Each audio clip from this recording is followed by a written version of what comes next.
አስቀድሞ ጠላት ሲማከርባችሁ ሲያፋጭባችሁ እንኳን ከሰማችሁ መንቃት የሚያስፈልገው ያን ጊዜ ነው። ከተነከሳችሁ በኋላ አይደለም።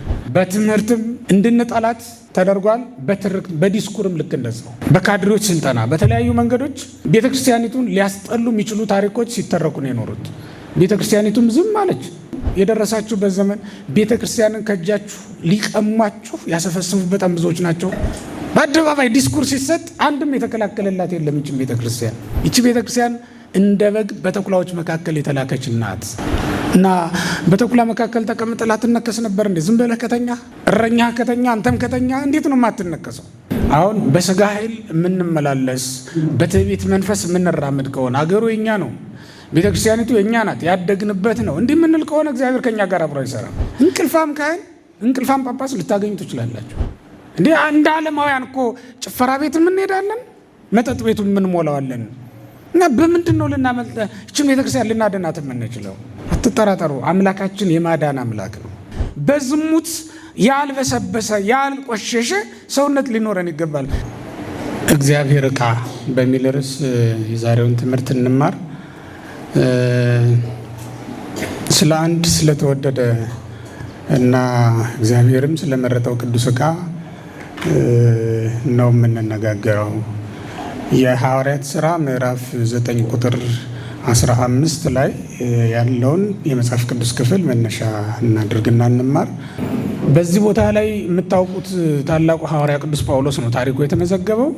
ቅዱስ ጳውሎስ በሐዋርያት ሥራ ምዕራፍ 9 ላይ የተነሳበት ታሪክ ነው። እግዚአብሔር እንዴት እንዳነሳው እንዴት እንደመለሰው ነው የምንመለከተው። ከአጋንንት እጅ ነጥቆ እንዴት እንዳወጣው አንዳንዶችን እንዴት አድርጎ እንደሚያወጣቸው በጣም የሚያስገርም ነው። ጳውሎስን የሚያክል ሐዋርያ ይሄድ የነበረው እግዚአብሔርን ደስ ያሰኘው መስሎት በማይረባ በማይጠቅም መንገድ ነው ለካ ሲሄድ የነበረው እና አንዳንዴ እግዚአብሔርን ደስ ያሰኘን መስሎን የማይጠቅሙ ነገሮችን ሁሉ የምናደርግበት ጊዜ አለ አይደል? የቅዱስ ጳውሎስ እንደዚያ ነበረ። ለእግዚአብሔር እጅግ ከሚቀኑት ሰዎች መካከል የሚጠራ የሚመደብ ሰው ነው ቅዱስ ጳውሎስ። እጅግ ከሚቀኑት እሱ ራሱም እንደሚናገረው እቀና ነበር ብሎ እንደሚናገረው ለዚያ ሕግ በጣም ቀናተኛ ከሆኑትና ለእግዚአብሔር ክብር መጠበቅ ራሳቸውን ከሰጡ ሰዎች መካከል አንዱ ነው ቅዱስ ጳውሎስ። ይህን ቅንነቱን ያየ ነው እግዚአብሔር እንግዲህ ወደዚህ የመለሰው እንጂ እኮ በመጀመሪያ የሐዋርያት ሥራ ምዕራፍ 7 ላይ እንደምንመለከተው የመጀመሪያ ታሪኩ ስሙ የተጠቀሰው በሰማዕቱ በቅዱስ እስጢፋኖስ የሞት ዜና ላይ ነው። ያ ማለት ከገዳዮች እንዳንዱ ተባብሮ አብሮ የተባበር እንደነበረና በገዳይነት ከተባበሩት ሰዎች መካከል አንዱ ሆኖ ነው የተጠራው ማለት ነው። ስሙ የተጠቀሰው በዚያ ነው። እንግዲህ የምናውቀው መጀመሪያ ታሪኩ ያ ነው የመጀመሪያ ታሪኩ። በኋላም እጅግ ከሚያሳድ ነው አዲሁ ይትቀየም አብያተ ክርስቲያናት ይሁን እግዚአብሔር ነው የሚለው። የእግዚአብሔርን አብያተ ክርስቲያናት ወይም ምዕመናንን እጅግ ያሳድድ ከነበሩት መካከል አንዱ ነው። በኋላ ሐዋርያትም ሊቀበሉት ያልፈለጉት ለዚህ ነበር። ሐናንያ ጠርቶ እግዚአብሔር ሂድና ተቀበለው ብሎ ሲጠራው እንዴ በክርስቲያኖች ላይ ያደረገውን ነገር አውቃለሁ፣ በደቀ መዛሙርት ላይ ያደረገውን እኔ አውቃለሁ፣ ይሄ ሰው እንዴት ይሆናል ብሎ ከእግዚአብሔር ጋር የተከራከረው ለዚህ ነበረ። ግን እግዚአብሔር እንዴት እንደመለሰው ደግሞ ታሪኩን እናውቃለን። ሁላችንንም ንስሐ የሚገባ ልብ እግዚአብሔር ይስጠን እና ከጠራው በኋላ እግዚአብሔር ምርጥ ዕቃ አድርጌሃለሁ ብሎ ነው የተናገረው። በአሕዛብ መካከል ስሜን የሚሸከም ምርጥ ዕቃ አድርጌዋለሁ ብሎ ነው ለሐናንያ የነገረው። እና ምርጥ ዕቃ የተመረጠ ዕቃ መሆን የሚቻለው ምን ቢሆን ነው የሚለውን ስንመለከት የጳውሎስን ሕይወት ማየት ነው። ከዛ ሕይወት ካስቀያሚው ታሪኩ እንደገና በአንድ ጊዜ ተለውጦ ደግሞ በብርሃን ነው የተጠራው። ወደ ብርሃናዊ ሕይወት ነው የተመለሰው። ሲመጣ የተገለጠው ብርሃን ከሱ በስተቀር ማንም የማይሰማው ድብቅ ምስጢር ለሱ ብቻ ይላክለት ነበረ። አብረውት የነበሩ ሰዎች ብርሃኑን ያያሉ፣ ድምፁን ግን አይሰሙም። ድምፁን ይሰማሉ፣ ምን እንደሚናገር ግን አያውቁም። ለጳውሎስ መልእክቱ ይደርሰው ነበረ። እግዚአብሔር አንዳንድ ጊዜ ሰው የማይሰማው ነገር በውስጣችን ሊያመጣ ይችላል። በህልምም ሊሆን ይችላል። አለበለዚያ በሌላ መምህር በኩል ሲነገር ልትሰሙት የምትችሉ ነገር አለ። የሚያስደነግጥ ነገርን ወይም ደስ የሚያሰኝ ነገርን ሌላው ሳይሰማ ለእናንተ ብቻ መልእክት የሚልክበት ጊዜ አለ። እግዚአብሔር ለጳውሎስ ያንን ያደረገለት ታላቅ ብርሃን ወጥቷል። ያንን ሁሉም አይቷል፣ ድምፅም ተሰምቷል። ምክንያቱም መብረቅ ነውና የጮኸው ሁሉም ሰምቶታል። በዚያ ድምፅ ውስጥ ግን ቃል የሚሰማ የነበረው ጳውሎስ ብቻ ነው የነበረው። እንዲህ አይነቱም መልእክት ሰምቶ ነው ምን እንዳደርግ ትወዳለህ ብሎ ወደ እግዚአብሔር ፊቱን የመለሰው። ከዚህ ጊዜ በኋላ ነው ተረታና በእግዚአብሔር እጅ መያዝ ጀመረ ማለት ነው። ከዚያ በኋላ ጳውሎስ የተመረጠ ዕቃ ሆኖ ለአገልግሎት ራሱን አዘጋጀ። ግን የሚገርመው ከተመለሰ በኋላ እንደዛ ሆኖ ለእግዚአብሔር ራሱን ከሰጠ በኋላ እውር ሆኖ ማየት ሁሉ ተስኖት ነበረ። እያየ ነው የመጣው። ሲመለስ ከዚያች ቅጽበት ጀምሮ ግን ማየት የተሳነው ሆኖ ነው የተገለጠው እና ለ3 ቀን ደማስቆ እስኪደርስ በዚያም ሐናንያ ጋር እስኪገናኝ ድረስ ለ3 ቀን ከማየት ተከልክሎ ነበር የሰነበተው። ብርሃን ያጠፋው አይን ማለት ነው። የሱ ብርሃን የሱ አይን ብርሃን ያጠፋው አይን ነው የነበረው። ታላቅ ብርሃን ነው የታየው። ያን ብርሃን ካየ በኋላ ጳውሎስ ማየት አቁሞ ነበር ማለት ነው። ያ ማለት አይነ ልቡናው እስኪበራ ድረስ አይነ ሥጋውንም እግዚአብሔር ሸፍኖት ነበር ማለት ነው። እንደዚህ አድርጎ ጠራውና መራውና ከደቀ መዛሙርቱ ጋር ከተገናኘ በኋላ አስተምረውት አጥምቀውት ንስሐውን ከጨረሰ በኋላ ከዓይኖቹ ላይ እንደ ሸረሪት ድር ተገፎ ከወደቀለት በኋላ ጳውሎስ የሚባል ምርጥ ዕቃ ለእግዚአብሔር ኖረው ማለት ነው። በዚህ ቤተ መቅደስ ውስጥ መኖር የሚቻለው እንደ ጳውሎስ ዕቃነትን ሲያምኑ ብቻ እንደሆነ ነው የሚያሳየው። አሁን ጳውሎስን ለዚህ ያበቃው ምንድን ነው ከተባለ መታዘዙ ነው። የመጀመሪያው መታዘዙ ነው። እግዚአብሔር ለገለጠለት ለዚያ ነገር ኃይሉን ሁሉ ተወና ለእግዚአብሔር ኃይል መገዛት ቻለ ማለት ነው። በስጋ ኃይል በእግዚአብሔር ቤት አገልግሎት መስጠት እንደማይቻል ከቅዱስ ጳውሎስ መማር እንችላለን። በመንፈስ ነው። ከዛ በኋላ በመንፈሳዊ ኃይል ነው ታድሶ እንደገና ማስተማር መስራት የቻለው። ሐዋርያትንም ቢሆን መንፈስ ቅዱስን እስኪቀበሉ ድረስ ያቆያቸው ከዛ በፊት በስጋ ኃይል ይመላለሱ ስለነበረ ነው። አንድ ክርስቲያን በስጋ ኃይል የሚመላለስ ከሆነ የሚያስብ ከሆነ መጸለይም አይችልም፣ በትጋት ሆኖ ማገልገልም አይቻለው። በስጋ ኃይል የሚያገለግል ክርስቲያን ኃይል ይጨምርበታል። ለዚህ ነው ጴጥሮስ ጌታን በጣም ይወደዋል። ስለሚወደውም ነው ጌታን ሊይዙት በመጡ ሰዎች ላይ ሰይፍ መዞ የነበረው። በስጋ ኃይል ማስቆም ይቻላል፣ መከላከል ይቻላል ብሎ ያስብ ስለነበረ ነው። በሶስት ነገሮች ቤተክርስቲያንን መርዳት አይቻልም። አንደኛ በስጋ ኃይል የቤተክርስቲያንን ጠላቶች ማጥፋት አይቻልም። ሁለተኛ ከጠላት ፊት በመሰወር አሁን ኢየሱስ ክርስቶስን ጠላት ባለበት ስፍራ እንዳይሄድ ይከላከል ነበር ቅዱስ ጴጥሮስ። ለምሳሌ ማቴዎስ 16 ላይ ስትመለከቱ ሐሰለከ ብሎታል። ማቴዎስ 17 ላይ ቅዱስ ጴጥሮስን ጌታ እሞታለሁ ብሎ ሲናገር ሰማውና ይሄማ ሊሆን አይገባም ብሎ ይቃወም ነበረ። እንዲህ ባለው ሁኔታ መከልከል አይቻልም። ቤተክርስቲያኒቱ ማዳን ወይም ቤተ እግዚአብሔር ማገልገል አይቻልም ማለት ነው። ከአሕዛብ ጋራ ፊት ለፊት አንዳንድ ጊዜ የምታደርገው ውጊያ አላት ቤተክርስቲያኒቱ። በዚያ ሰዓት ሞታ ከሆነ የምታሸንፈው እግዚአብሔር እንደዚያ ነው የሚፈቅደው። ሞታ እንድታሸንፍ ይፈልግ ይሆናል ማለት ነው። ምክንያቱም በመሞቷ ብዙዎች መዳን ስለሚያገኙ። ለምሳሌ ኢየሱስ ክርስቶስ በሞተ ጊዜ በዕለቱ እንኳን 500 ሙታን ተነስተዋል። ከ500 በላይ ናቸው። እንደውም 600 አይሞሉም፣ ግን ከ500 ከፍ ያለው ሙታን ከመስቀሉ ስር ሲሞት ነው ነፍሱን ሲሰጥ። እነዚያ ደግሞ ከመቃብር ይወጡ ነበር። ሰማዕታት ተይዘው ሲታሰሩ ሲገደሉ አንድ ሰማዕት ተይዞ እስኪታሰር እስኪገደል ድረስ 1000 ሰማዕታት ያምኑ ነበረ። ቅዱስ ጊዮርጊስ በ7 ዓመታት ውስጥ ያሳመናቸው በሱ ተጋድሎ ምክንያት ተስበው ያመኑ የሮማ ወታደሮች በጣም ብዙዎች ናቸው። በዚያም በኩል እግዚአብሔር የሚጠራቸው ሰዎች ስለሚኖሩ ነው ያንን የሚያደርገው እና በዚያም ሊጠራ ይችላል። ሌላው በስጋ ሐሳብ ቤተክርስቲያንን ማራመድ አይቻልም። የመንፈስ ቅዱስ ጸጋ የመንፈስ ቅዱስን ፈቃድ የእግዚአብሔርን ፈቃድ መጠየቅ አስፈላጊ ነው ማለት ነው። ስለዚህ በእነዚህ ነገሮች ሊረዳት ስለማይችል ነው አስቀድሞ እግዚአብሔር የእሱን ኃይል ማድከም ነበር የፈለገው።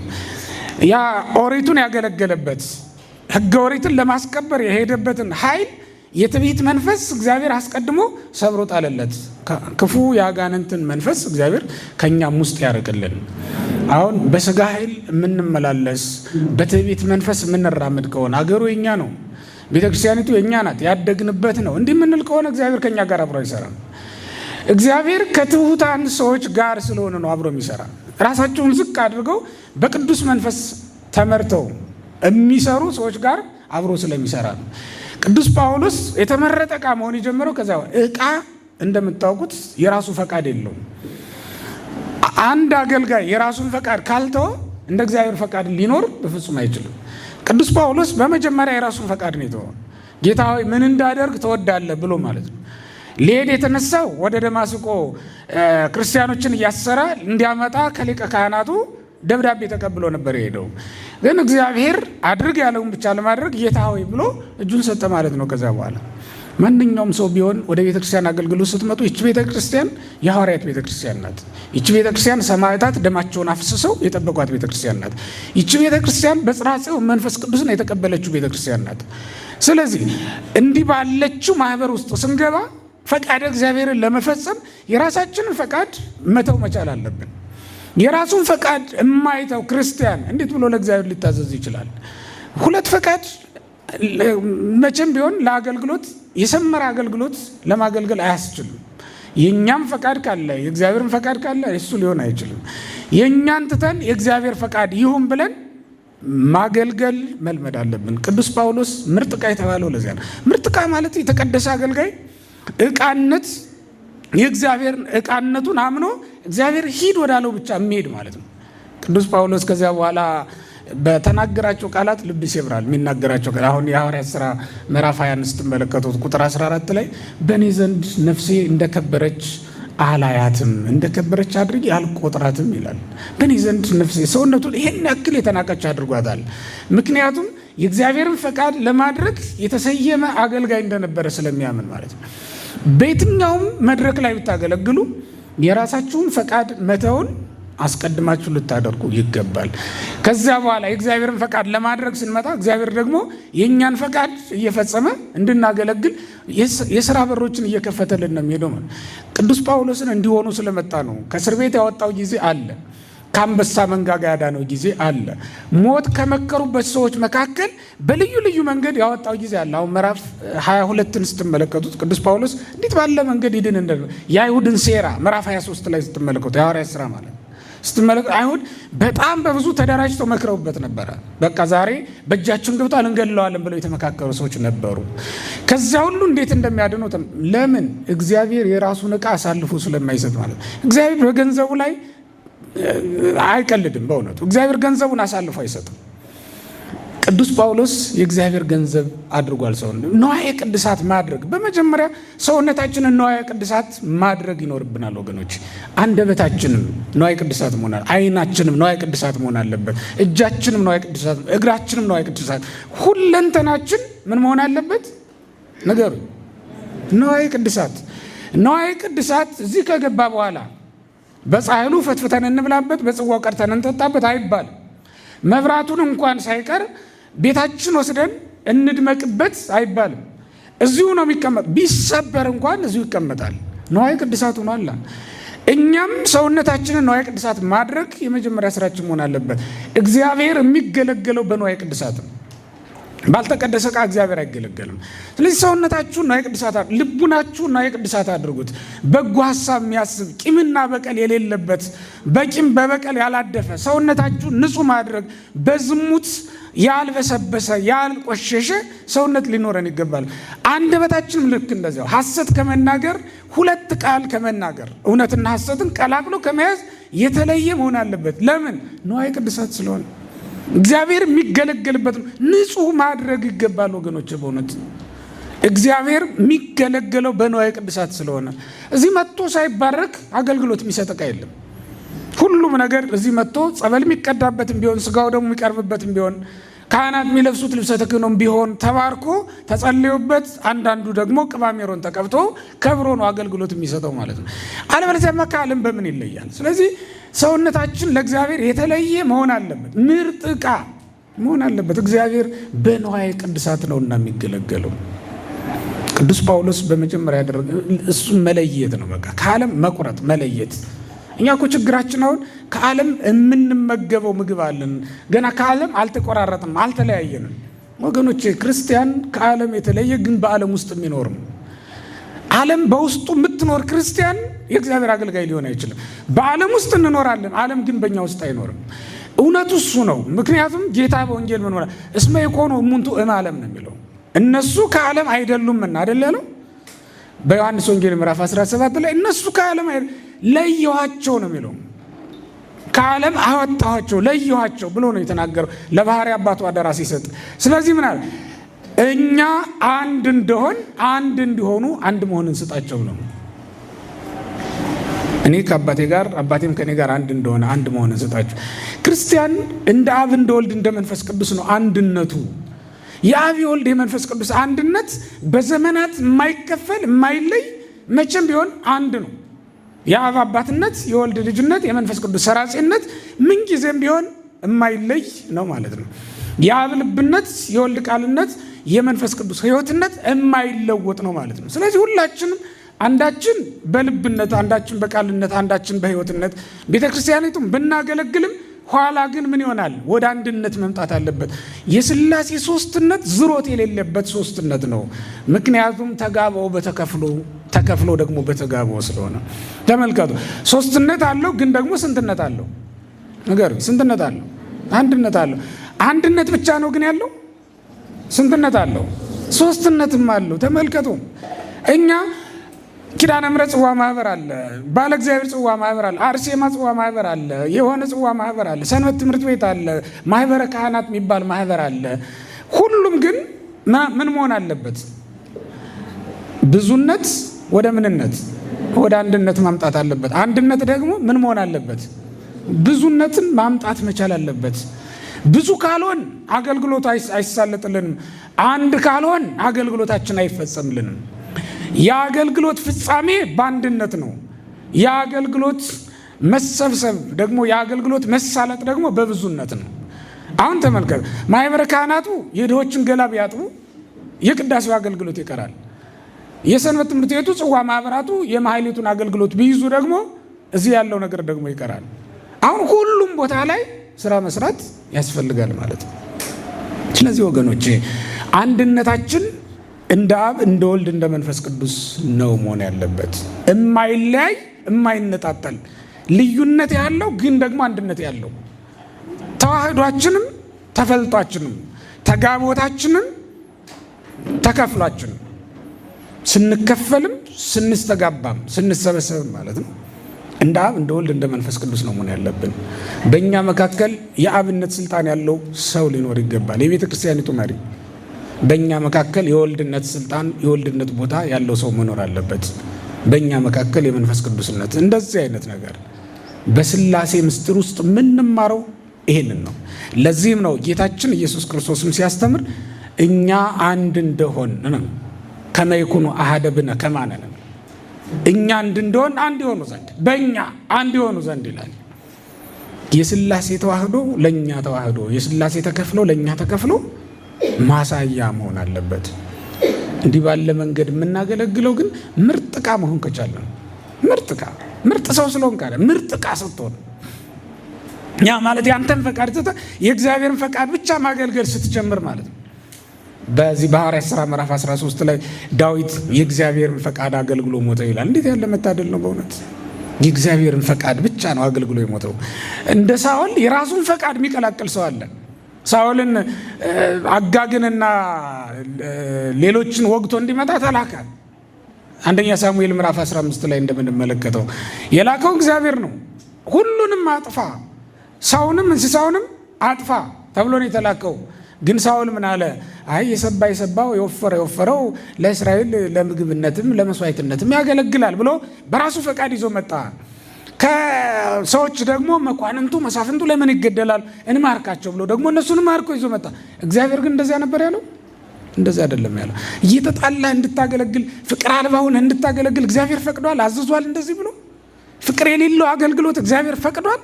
በዚች ቤተ መቅደስ ውስጥ በፍቅር በተገነባች መቅደስ ውስጥ ያለ ፍቅር መሰረት በሌላት ቤተ ክርስቲያን ውስጥ እየኖር እርስ በርስ የጎሪጥ እየተያየን ንስሐን በምትሰብክ በንስሐ በተመለሰች በንስሐ በተገኘች ጠፍታ በተገኘች ቤተ ክርስቲያን ውስጥ እየኖር ንስሐ ሳትገባ እንድታገለግል እግዚአብሔር ፈቅዷል? ንስሐ ያልገባ አገልጋይ እግዚአብሔር እንዲኖረው ፈቅዷል? አልፈቀደም። ኃጢአትና ጽድቅን ቀላቅለን እየኖር እዚህ ቤተ ክርስቲያን ውስጥ ሳይቀር መተን ኃጢአት እየሰራን እኛ እኮ በእውነት ውሃ ውስጥ ገብተን ያደፍን ሰዎች እኮ ነን። የሚያነጻው ውሃ ውስጥ ገብተን እናድፋለን። ተውት ከጭቃ ውስጥ ወጥተን እንኳን ውሃ ውስጥም ገብተን እንደዛው እናድፋለን። አሁን አብዛኛው ወጣት ከጭፈራ ቤትም ከሱስ ቤትም ምን ብሎ ይመጣል። እዚህ መጥቶ ደግሞ ሌላ ኃጢአት ያጋጥመዋል። ከባዱ እንደውም ማምለጥ የማትችሉት እዚህ ያለውን ኃጢአት ነው። አታውቁትማ። አንዳንዱ ለአገልግሎት መስፋት ነው የሚመስላችሁ። ሰንበት ትምህርት ቤቱን መቃወም ማህበራቱ በቃ የራሳቸውን አገልግሎት እያጠናከሩ ነው የሚመስላቸው። ማህበራቱን መቃወም ለሰንበት ትምህርት ቤቱ አንድ የአገልግሎት ጉዳይ ነው የሚመስለው እና በቃ የሆነ አካል እንትን እያለ የቤተክርስቲያን ጠላት እያስወገደ ሁላ ሊመስለው ይችላል። ይሄም የሆነው እዚህ ውስጥ ያለውን ኃጢአት ስለማናውቀው። እዚህ ስትመጣም ኃጢአት ይጠብቃል። ውሃ ውስጥም እኮ ያደፈ ድንጋይ ታገኛለህ። ይሄ አሳ የሚልሰው በየቀኑ የማይጨበጥ ድንጋይ እዚህ ቤተ መቅደስ ውስጥ እየኖረ የማይጨበጣል። ቁረብ ስትሉት የለም እሱ ግን እኮ እዚህ የማይጠፋ ነው። በቃ በጽዋ ማህበር ውስጥ ብዙ ዘመንን ያሳለፍ ግን አይጨበጥም። በቃ ሞለጭላጫ እንደዚያ ውሃ ውስጥ እንደኖረ ድንጋይ እማትጨብጡት ይሆናል። ሰበካ ጉባኤ ብዙ ዓመት ያገለገለ ይመራ ግን ደግሞ በቃ ለአስራት ለበኩራት ያልታመነ ለትዳሩ ያልታመነ ደግሞ ሆኖ ታገኙታላችሁ። የት ላይ ነው የምታገኙት? ያንን ሰው ከማህበረ ምዕመናን መካከል አታገኙትም። ምክንያቱም በስጋው በደሙ ቆርቦ አግብቶ ልጅ ወልዶ እያሳደገ አይደለም። ከማህበረ ሐዋርያትም አታገኙትም። ቃሉን ተምሮ በሚገባ እየኖረ እያስተማረ ስላሉ ከሰማዕታት መካከል አታገኙትም። ይህን ሰው ከመነኮሳት መካከል ከደናግል መካከል አታገኙ። ከማን ጋር ነው ይሄ ሰው? በምድር ላይ ወገን ከሌለ በሰማይም አይኖርም። ይሄ እውነት ነው። እዚህ ቤተ ክርስቲያን ውስጥ ጾታ ከሌለን በሰማይ ጾታ ሊኖረን አይችልም። ጾታ ማለት የሴት ወንድ ማለት አይደለም። ጾታ ማለት ማህበረ መነኮሳት፣ ማህበረ ደናግል፣ ማህበረ ምዕመናን የምንለው ነው። ማህበረ ካህናት የምንለው ነው። ከየትኛው ነው ምድባችን? እኛ ከማን ጋር ነው እዚህ የምናገለግል? እዛ በጽዋ ማህበር በምን የተከፈለ እንትን የለም። እዛ በሰንበት ትምህርት የተከፈለ በክርስትና ስማችን ነው። አሁን ይሄ ድልድሉ በክርስትና ነው። እዛ በምትቆርቡበት ቁርባን ሲሰጥ በየጾታችን በየማዕረጋችን ነው የምንቆርበው። የህፃናት አለ፣ የደናግል አለ፣ የመነኮሳት አለ፣ እንዲህ ያለ ነው። የካህናት አለ፣ ራሱን የቻለ የቁርባን ጊዜያት አሉ። እዛ ውስጥ ካሉ ዝርዝሮች ውስጥ ነው እኛ መኖር ያለብን። በመንግስተ ሰማያትም በዚያ ስም ነው የምንገባው፣ በዚያ ማዕረግ ነው የምንገባው። እግዚአብሔር ያላዘዘውን ነገር የምናደርገው እኮ ምርጥ ዕቃ መሆን ስለተሳነን ነው። ታውቃላችሁ።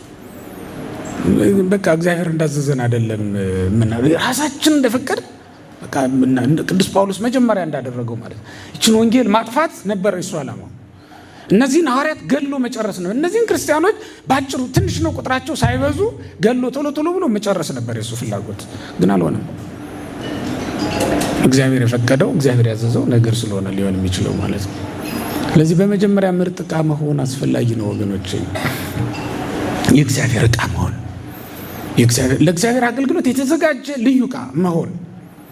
አንድ ቀን ቅዱስ ጳውሎስ የሐዋርያት ሥራ ምዕራፍ 21 ላይ እንደምንመለከተው በሚሄድበት ቦታ ሁሉ መከራ እንደሚገጥመው መንፈስ ቅዱስ ነግሮታል። መከራ ቢገጥመውም ግን እግዚአብሔር ወዳዘዘው እንደሚሄድ ደግሞ እሱ ያውቃል።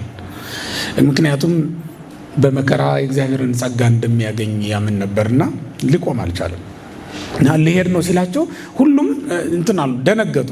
በተለይ ደግሞ ከእንግዲህ በኋላ አታዩኝም፣ ፊቴን አታዩም ብሏቸው ነበርና አለቀሱ። አያሌ ቀናት ከነሱ ጋር ስለነበረ እባክህ አትሄድብን ብለውም ለመኑት ይላል። በተለይ ምዕራፍ 21 ቁጥር 13 እና 14 ስትመለከቱ በጣም እያለቀሱና ልቤን ለምን ትሰብራላችሁ ነበር ያላቸው እሱ ራሱ። እግዚአብሔር ካለኝ ነገር ልወጣ እችላለሁ፣ እስራትስ ቢሆን ሞትስ ቢሆን በኢየሩሳሌም ቢጠብቀኝ ሁሉን ከመቀበል ወደ ኋላ አልልም ነው ያለው። እግዚአብሔር ለወደደው ዓላማ ለወደደው ጉዳይ ነው ሊጠቀምበት የሚችል ማንኛውንም ሰው። ስለዚህ ወገኖች የእግዚአብሔርን ፈቃድ ለመፈጸም የተሰባሰብን መሆናችንን ማረጋገጣለን። የእግዚአብሔር መልካም ሐሳብ፣ ቅዱስ ሐሳብ ወደ ሰዎች ለማድረስ ነው መሰብሰባችን። ከዚህ የተነሳል መምጣታችን። ከዚህ እግዚአብሔር እንዲህ አይነት ሰው ሲያገኝ በአንድ ሰው በጣም ብዙ ስራ ይሰራል። ለእግዚአብሔር ምቹ የሆኑ ሰዎች አሉ። እግዚአብሔር ዮሴፍን ቢያገኝ አይደል እንደ ግብፅን ከመከራ ከረሃብ ያዳናት ከሞት ያተረፋት ዮሴፍን አግኝቶ እኮ ነው እግዚአብሔር።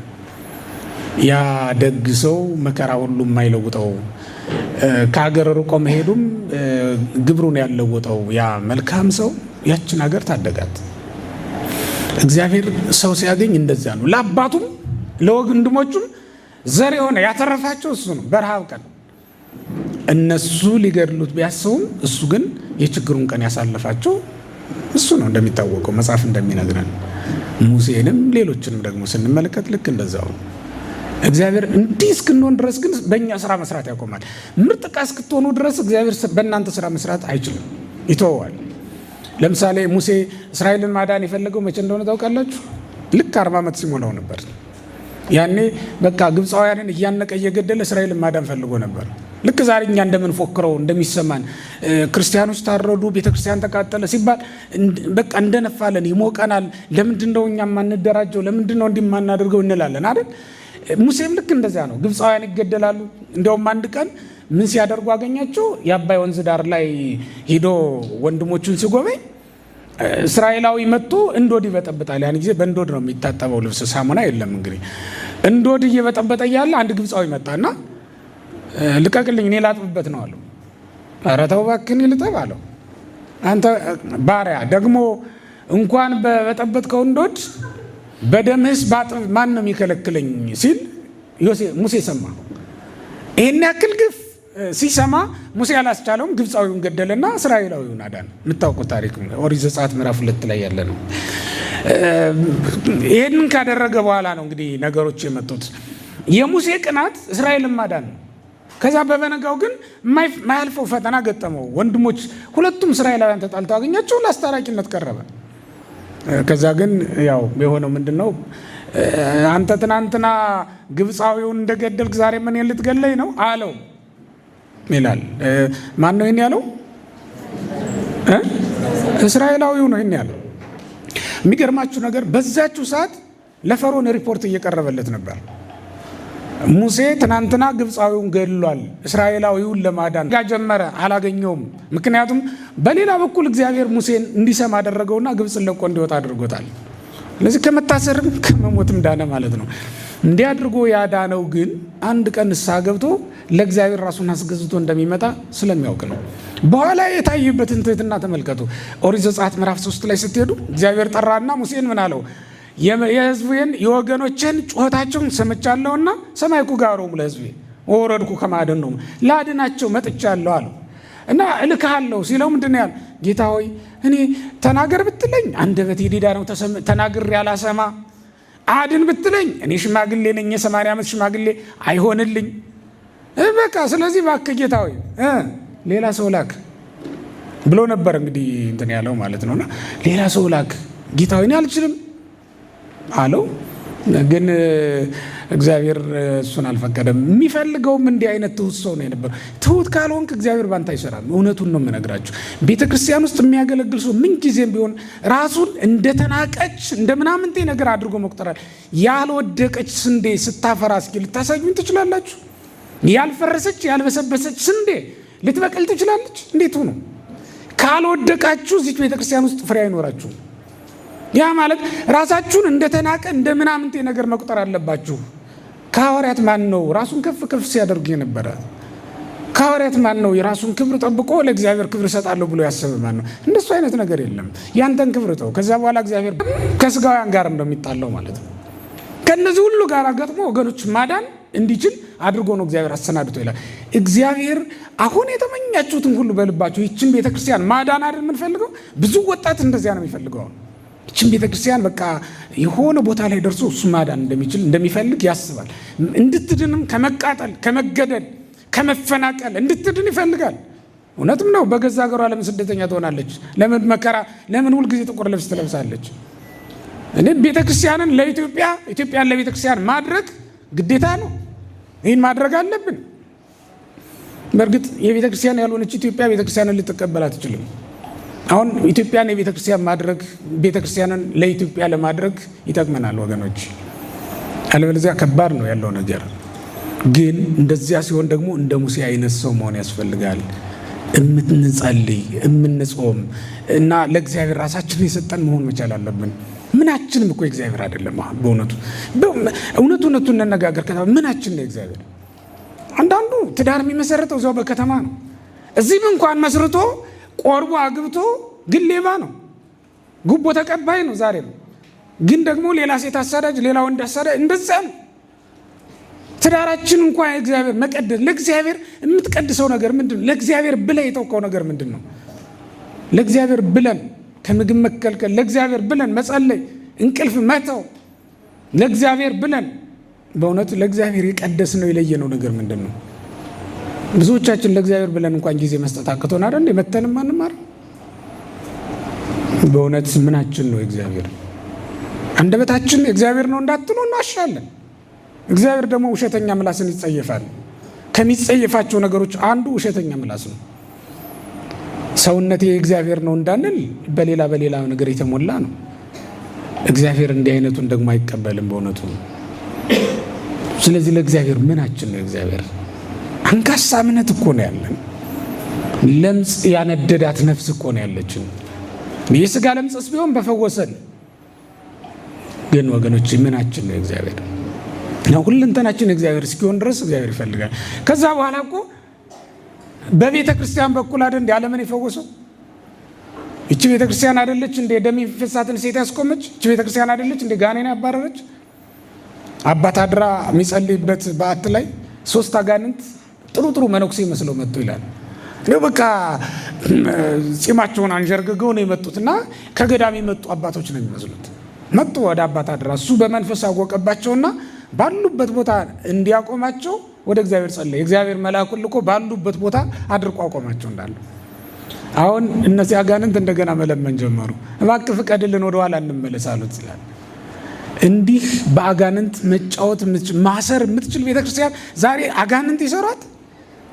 በእኛ ምክንያት፣ በይሁዳ ምክንያት ሰይጣን ሾልኮ ወደ ክርስቶስ ማህበር እንደገባ ከኛም በአንዳንዶቹ ምክንያት ወደ ቤተ መቅደስ ገብቷል ሰይጣን።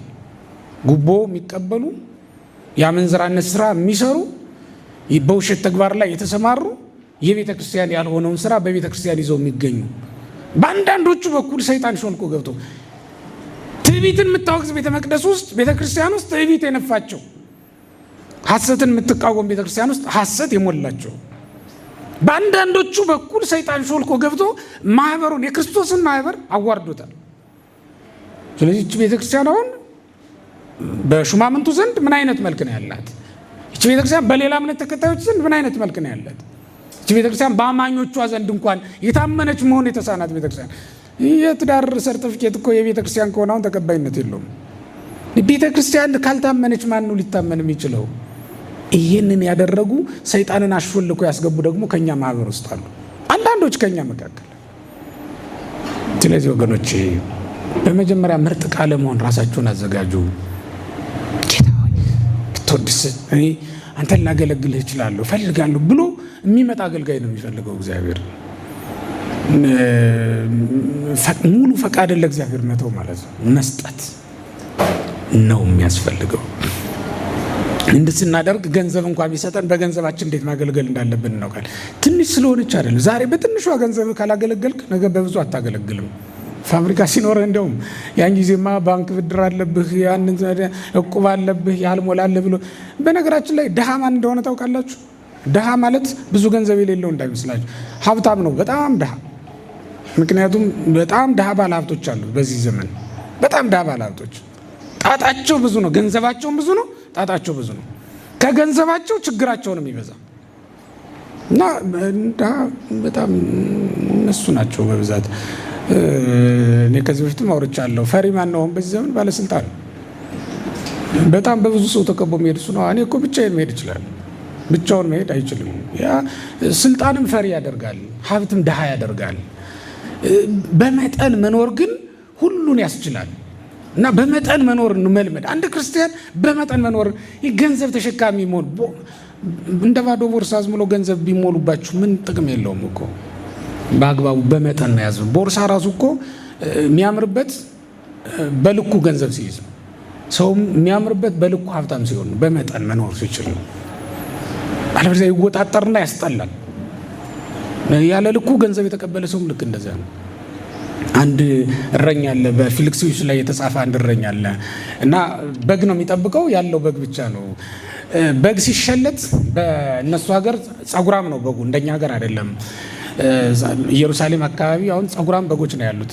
በመካከለኛው ምስራቅ ታናሽ ሲያም አካባቢ ቱርክ እንደዛ አካባቢ ላይ ያሉ እንትኖች በጣም ጸጉራሞች ናቸው እና ይሸለታሉ፣ ጸጉራቸው ይሸጣል። ሲሸለቱ ነው በዓል ሁሉ ያከብራሉ።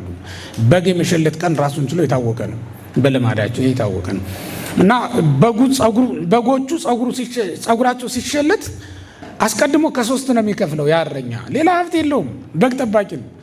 ከ3 ይከፍልና አንዱን ከዘመዶቹ ወገን ለሆኑ በስጋ ለሚዘመዱት ግን ድሃ ለሆኑ ዘመዶቹ ምግብ ያደርገዋል፣ ለነሱ ይሰጣቸዋል ማለት ነው።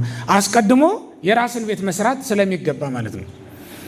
ሁለተኛውን ደግሞ በስጋ ለማይዘመዱት ለማያውቋቸው እግዚአብሔር ለፈቀዳላቸው ድሆች ምግብ እንዲሆን ያስቀምጠዋል ማለት ነው።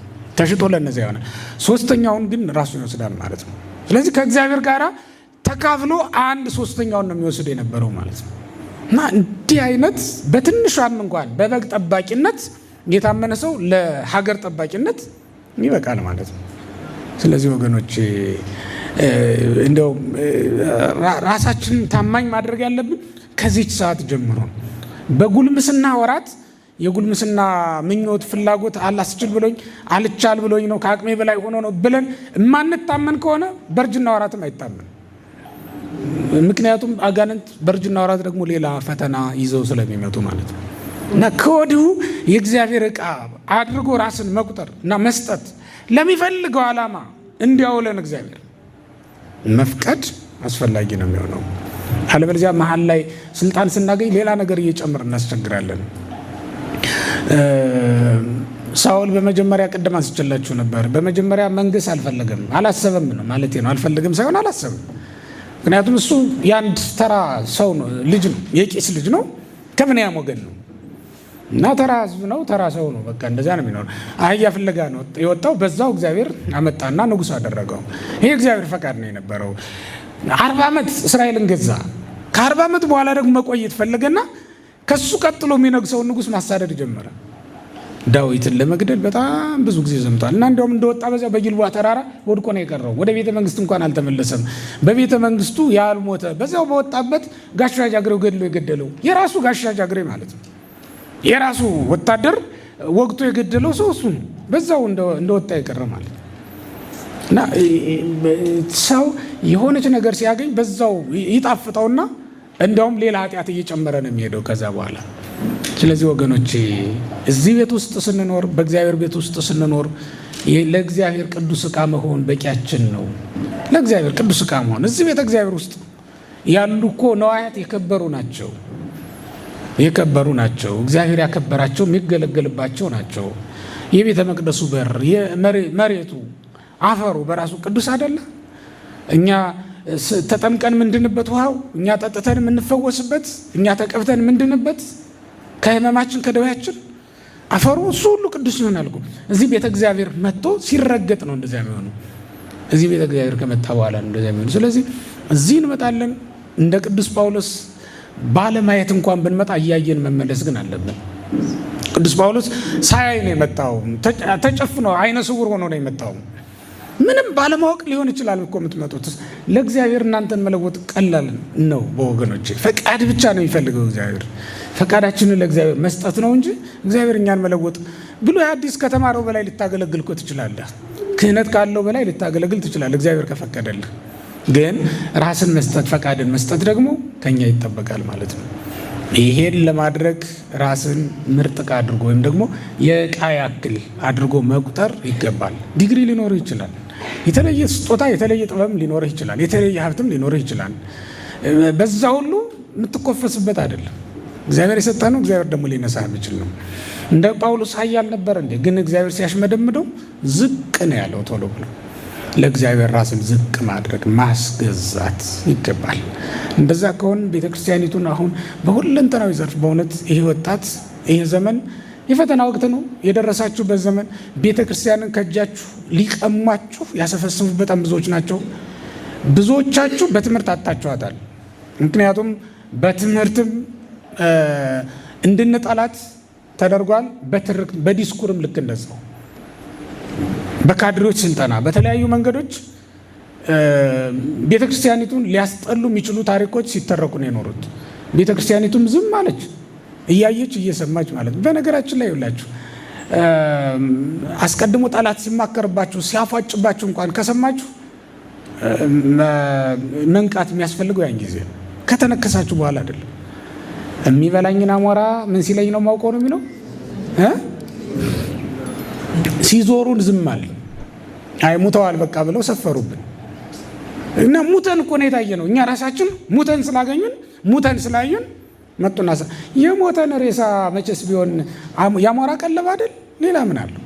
እና እኛ ራሳችን ያን ያክል ስንታማ አገሪቱን ወደ ኋላ ያስቀረች ስንባል ሲሶ መንግስት እያለች አገሪቱን ጋጥ አድርጋ የበላች ስትባለች ቤተክርስቲያን ያን ጊዜ የተነበርነኛ በማኒፌስቶ እኮ ነው ራሱን ችሎ በፖለቲካ ፓርቲዎች ተደራጅተው ሲመጡ በአቋም ቤተክርስቲያኒቱን የተሟገቷት በስርዓተ ትምህርት ምልክ እንደዛው በአደባባይ ዲስኩርስ ሲሰጥ አንድም የተከላከለላት የለም። እንጂ ቤተክርስቲያን ያ ፍሬ አፈራና ስር ሰደደና አሁን ላይ መንቀል የማንችለው ደረጃ ደረሰ ማለት ነው። አሁን ደግሞ አዛብ እና ከእጃችን ሊነጥቁን የፈለጉ የሚሞክሩ በጣም ብዙዎች ናቸው። ግን አትጠራጠሩ፣ እኛ ወደ እግዚአብሔር ከተመለስ እቺ ቤተክርስቲያን ለትውልድ ማሻገር እንችላለን። ግን እግዚአብሔር ምን ይፈልጋል? ዛሬ እኛን ወደ እግዚአብሔር መመለሳችንን ይፈልጋል። ወደ እግዚአብሔር ብናደርገው ኖሮ ማህበራዊ ሚዲያ ላይ የጮኸነውን ጩኸት እስካሁን ድረስ ስንት ስራ በሰራን ነበር። እስራኤል ወደ እግዚአብሔር አይደል እንደ የጮሁት እና የኢያሪኮን ግንብ ያፈረሱት? ለእስራኤል ከምድያም አይደል እንደ አዳኝ የተላከላቸው? ያውቁት ነበር ሙሴን። 40 ዓመት ተለይቷቸው የት እንደደረሰ እንኳን አያውቁም። ከእግዚአብሔር በቀር ሙሴ ያለበትን እኮ የሚያውቅ ሰው አልነበረም። ምክንያቱም እሱ ትዳር መስርቶ የራሱን ኑሮ እየኖረ ነበር።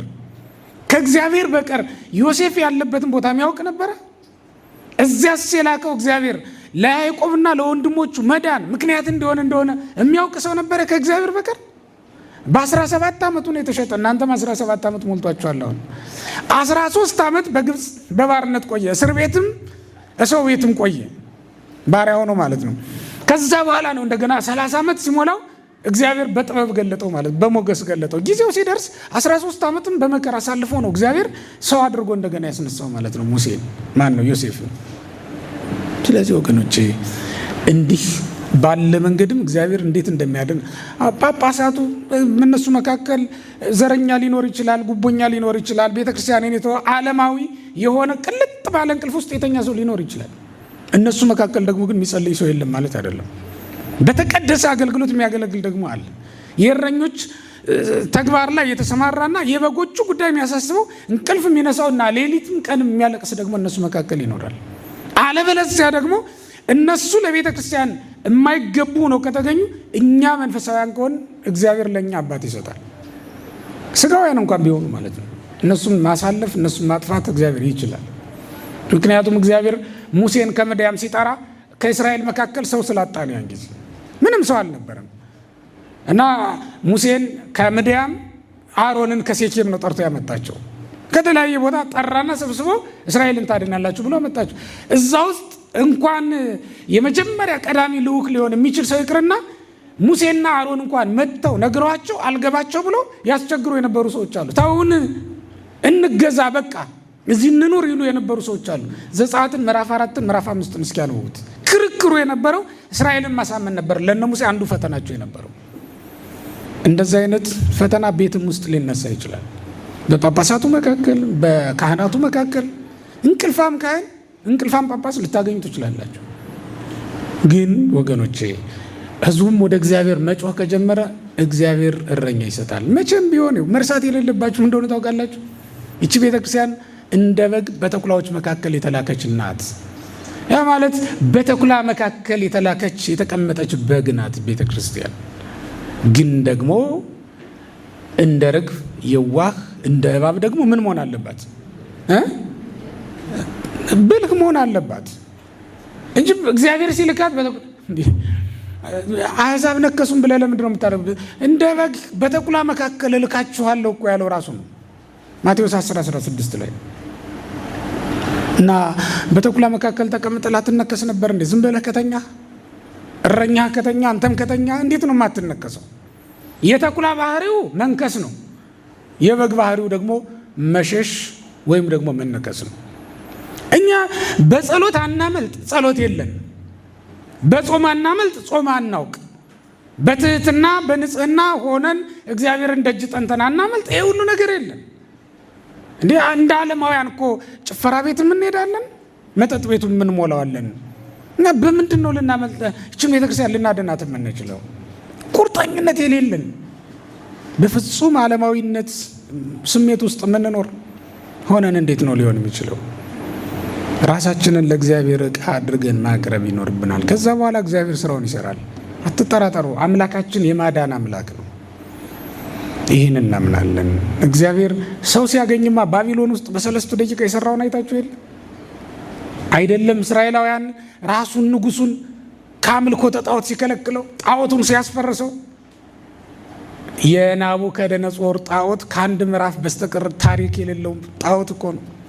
ከአንድ ምዕራፍ እንዳያልፍ ያደረጉት ግን እነሱ ጸንተው በመገኘታቸው ነው። ሰለስቱ ደቂቅ እሳቱንም ስለቱንም ሳይፈሩ የንጉሥ ትእዛዝ ሳይፈሩ ሳያስደነግጣቸው ጸንተው ስለተገኙ ነው። ብንጸና በእውነት እግዚአብሔር ይህን መከራ ከአንድ ምዕራፍ ያሳልፈው ነበር። ካልጸናን ግን ቀጣዩ ምዕራፍም የጣዖት ምዕራፍ ነው የሚሆነው። ኤፌሶንም የክርስቲያኖች ማዕከል ነበረች። ከአርጤምስ ቤተ መቅደስነት ወደ ክርስቶስ ማደሪያነት ተለወጠች። በኋላ ደግሞ የሆነ ዘመን ላይ በቃ ባልታወቀ ምክንያት በታወቀ ምክንያት እስልምናው ተቆጣጠራት። በሰይፍ የሚጠፉት በሰይፍ ጠፉ፣ የሚሰደዱት ተሰደዱ። በፖለቲካ በኢኮኖሚ እና በሌሎችም ማህበራዊ ጉዳዮች አጨናንቀው ክርስቲያኖች እንዲጠፉ አደረጓቸው። ከቤተ ጣዖትነት ወደ ቤተ መቅደስነት፣ ከቤተ መቅደስነት እንደገና ተመልሳ ደግሞ ወደ ቤተ ጣዖትነት፣ ቱርክ፣ አንጾኪያ፣ ሌሎች እንዲህ ባለ መንገድ ነው የቀጠሉት። እኛም ዝም ብለን በቃ ሀገር ያቆየች እንዲህ በማለት ብቻ አይደለም ይሰናው። እኛ ወደ እግዚአብሔር ስንመለስ ነው። ሰይጣንን ለመቃወም ራስህን ለእግዚአብሔር ስጥ። በሰይጣን ላይ ዘመቻ መጥራት፣ መሰብሰብ፣ መደራጀት እሱ አይደለም የሚጠቅሙ።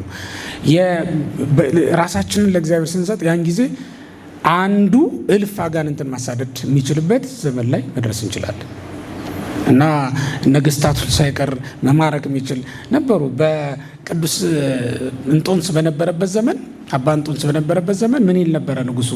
በዚህ በመጽሐፈ መነኮሳት ተጽፏል። እና እስመ በመዋዕሌ አንሳ አኩቶ ለእግዚአብሔር እስመ በመዋዕሌ ሀለው ሰለስቱ ብርሃናት ነው የሚለው። ታላላቅ ብርሃናት 3 ብርሃናት አሉኝና እግዚአብሔርን አመሰግነዋለሁ ይል ነበረ ንጉስ ቆስጠንጢኖስ። ማን? አባ እንጦንስ፣ አባ ወኪን፣ አንዱ ስሙ ለጊዜው ጠፋብኝ። እነዚህ 3 ብርሃናት ስላሉኝ እግዚአብሔርን አመሰግነዋለሁ ይል ነበር። ነገስታት የሚመኩባት ቤተክርስቲያን ተመልከቱ። ለዛውም በ3 ሰው አሕዛብ የሚመኩባቸው አድኑን ብለው የሚመጡላቸው። ክርስቶስ ማዳን ሲጀምር አሕዛብ ሁሉ ናቸው የመጡት። ከጢሮስ ከሲዶና ነው እኮ የመጡት። ከዚህ ከመሃል ከኢየሩሳሌም ከገሊላ አይደለም፣ ከጢሮስ ከሲዶና። ጢሮስ ሲዶና በእርግጥ የእስራኤል ርስቶች ናቸው፣ የአሴር ርስት ነው የነበሩት፣ ግን አልሰፈሩባቸውም እና አሕዛብ ነበሩ ሰፍረባቸው የሚኖሩ የነበሩት፣ ወርሰዋቸው ይኖሩ የነበሩት። ያው ትንሽም ስለሆኑ እዚያ ድረስ አልደረሱም። አሴራውያን ግን ርስትነቱ ለነሱ ነበረች እና እዚያ የሰፈሩት ሳይቀር መጡ ወደዚህ። ግን ክርስቶስ ወደ አሕዛብ የሚሄድበት ዘመን አልነበረም። በአይሁድ መካከል ነው ያን ጊዜ የሚያስተምር የነበረው። ወደ አሕዛብ የሚሄዱ ደቀ መዛሙርቱ ናቸው እንጂ እሱ አልነበረም። ስለዚህ አልሄደም ወደዚያ። ግን አሕዛብ ዝናውን ሰምተው መጥተዋል። እኛም እንደዚህ አይነት ቤተክርስቲያን እንድትኖርን ማድረግ እንችላለን። የኢትዮጵያ ቤተክርስቲያን የዓለም መምህር እንድትሆን ማድረግ ይቻላል። ያስተማረን የመከረን እግዚአብሔር ስሙ የተመሰገነ